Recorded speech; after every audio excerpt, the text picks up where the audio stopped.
Fala galera, tudo bom? Então vamos com esse assunto que é muito importante. Tem recebido algumas perguntas, né, pela minha atuação como perito judicial, como o farmacêutico pode fazer, perguntas aqui no LinkedIn, e nós demos inclusive esse conteúdo no simpósio no conselho, e eu venho aqui para deixar ele aberto, tá? Eu vou falar sobre a atuação do farmacêutico, porém com essa ideia nós conseguimos não só do farmacêutico, então é mais a atuação do profissional de saúde no judiciário, tá? Então assim, como o profissional de saúde ele pode atuar no sistema judiciário.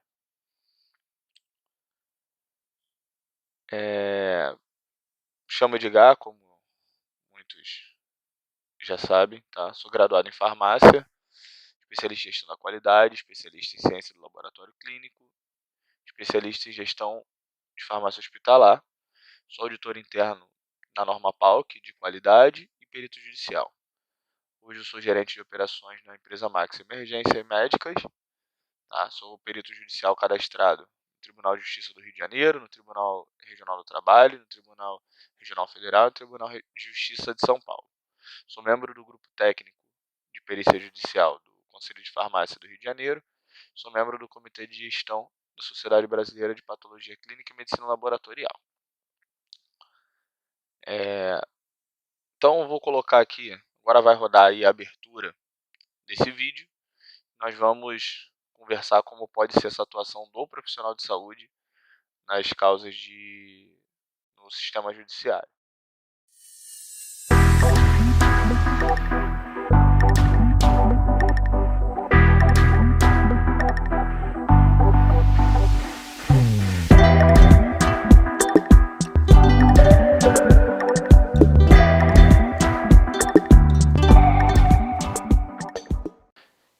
Declaro que eu não tenho nenhum tipo de conflito de interesse. Todas as informações aqui elas são legais ou científicas, exclui minhas opiniões pessoais ou políticas, tá? Primeiro nós temos que entender o que é justiça, tá? A qualidade do que está em conformidade com o que é direito. A maneira de perceber ou avaliar o que é direito e justo. Tá? O reconhecimento do mérito de alguém ou de algo. Isso é uma definição do dicionário Oxford de linguagem. Então, a justiça é basicamente isso. Ela vai atuar em conforme com o que é direito de alguém. Toda vez que tiver uma dúvida, a justiça ela vai dar esse direito a alguma das partes. O que é a saúde? Tá?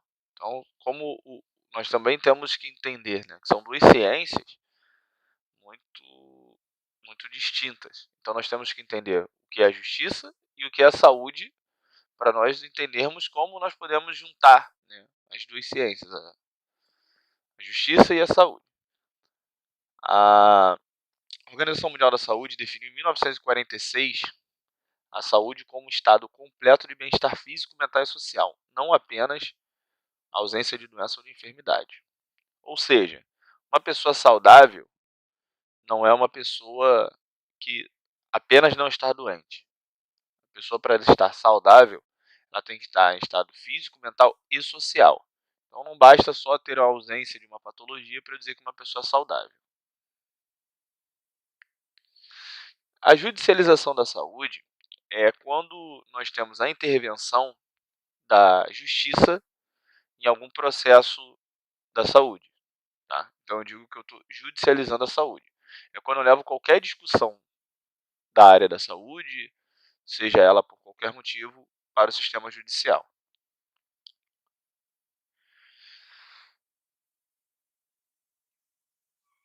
E isso, nós vamos gravar uma série de 4 vídeos, tá? E esse primeiro vídeo vai ser como funciona a justiça, tá? Como ocorrem os processos judiciais. Nós precisamos ter esse entendimento básico para nós podermos chegar lá no final, que aqui está como atuação do farmacêutico, mas pode, como eu falei, pode o fisioterapeuta, o médico, o biomédico, enfim, todo profissional de saúde, ele é importante nesse processo. Isso nós vamos entender mais à frente, porque quando nós falamos de judicialização da saúde, quando nós falamos da saúde de um modo geral, a saúde a gente fala da equipe multidisciplinar, tá? Que é o médico, é o enfermeiro, é o farmacêutico, é o técnico de enfermagem, é o técnico de saúde bucal, é o dentista, enfim, são o fisioterapeuta, toda a equipe de saúde. Tá? Como funciona a justiça na saúde? A justiça ela serve basicamente para garantir, né, direitos, aplicação da lei, resolver litígios, disputas e brigas. Que é como nós resolvemos aí um litígio, né? Como nós resolvemos uma disputa, isso é justiça. Fica todo mundo brigando, onde todas as partes, né, um lado tem razão, o outro lado tem razão e no final não se tem um entendimento. O juiz, que ele é a figura, né, uma das figuras mais famosas da justiça, o juiz, ele por meio da lei, ele vai avaliar todos os elementos, né, as provas, os documentos, os laudos, as peças processuais.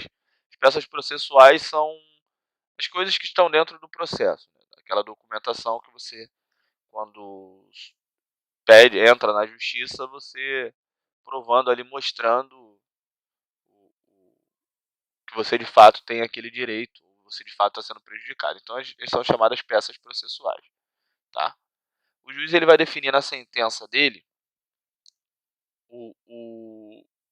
quem de fato tem razão ali naquela disputa. Onde você vai ter normalmente a pessoa que entrou com o processo, que seria a vítima, e o réu, que é a pessoa que está gerando prejuízo àquela vítima. E o juiz, ele não pode extrapolar a avaliação dele com coisas que não fazem parte do processo ou da lei. Então o juiz, ele vai pegar todos os elementos ali que estão no processo, todas as provas, enfim, tudo que foi argumentado, seja pela vítima, seja pelo réu, pelos advogados, e ele vai avaliar aqueles itens ali que fazem parte do processo, utilizando do que está escrito na lei, tá? No nosso Código de Processo Civil, enfim, no nosso Código de Processo Penal. Então o juiz, ele simplesmente ele avalia e determina de acordo com o que manda a lei.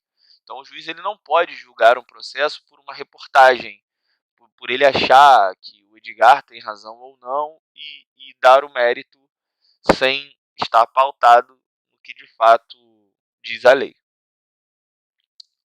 Uma das coisas que garante, né, e dá sustentabilidade nos processos de judicialização é quando nós dizemos que a saúde é um direito de todos e dever do Estado. Tá? Isso está na nossa Constituição Federal de 1988. O artigo 96 é uma das leis que regem o SUS. Aquela coisa chata que a gente ouve falar na faculdade aí do SUS e tudo mais, então. É garantido, né, mediante políticas sociais e econômicas que visem a redução do risco de doença, outros agravos e o acesso universal e igualitário às ações e serviços para promoção, proteção e recuperação. Ou seja, esse artigo da nossa Constituição, ele diz que todos nós temos direito à saúde, né, às políticas de saúde, os tratamentos, enfim, e o Estado tem que garantir isso. Quem é o Estado? É a nossa rede municipal de saúde, a nossa rede estadual e a nossa rede federal de saúde. Ou seja, em alguma dessas esferas, nós precisamos, né, ser amparados. E quando nós não temos esse amparo, aí nós começamos podemos recorrer, porque nós temos ali uma lei que não está sendo cumprida. Então, toda vez que a lei não é cumprida, nós podemos acionar a justiça para fazer essa lei ser cumprida.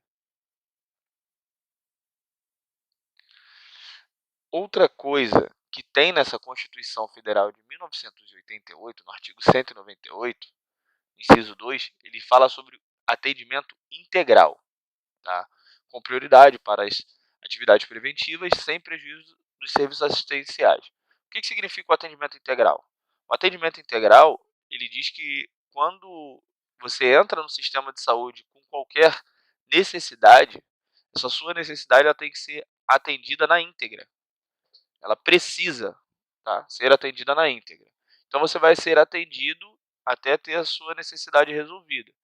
Então, um paciente que entra no sistema de saúde, entra buscando atendimento por uma simples gripe, ele vai ser atendido em sua totalidade até ser resolvido, né, até ser tratado essa gripe, da mesma forma que um paciente que entra com câncer raro e tem um atendimento, né, tem um custo extremamente alto, ele vai ser atendido na sua totalidade, vai ser atendido de forma integral, enquanto se tiver opção de tratamento. Então, nós não temos essa distinção do paciente leve, moderado ou grave, né? Todos eles são atendidos de forma integral. Como ocorre, né? Como eu falei, nós temos a disputa ou desrespeito à lei. Depois dessa disputa, a parte que se sentiu lesada, ela vai e inicia o processo, tá? Reúne todas as provas, todos os laudos e todos os elementos que ela julga necessário e, bem dizer, entrega, né? A grosso modo, leva toda essa reclamação dela por meio do processo para o juiz. E o juiz ele vai avaliar aquela solicitação, dando razão ou não para quem entrou com o processo. Ou seja, ele vai dizer se você de fato tem direito àquilo que você está pleiteando, àquilo que você está pedindo, ou se você realmente não tem direito àquilo por algum motivo, tá? E não mais importante, isso aqui foram algumas referências que nós utilizamos para poder, né, desenvolver esse trabalho.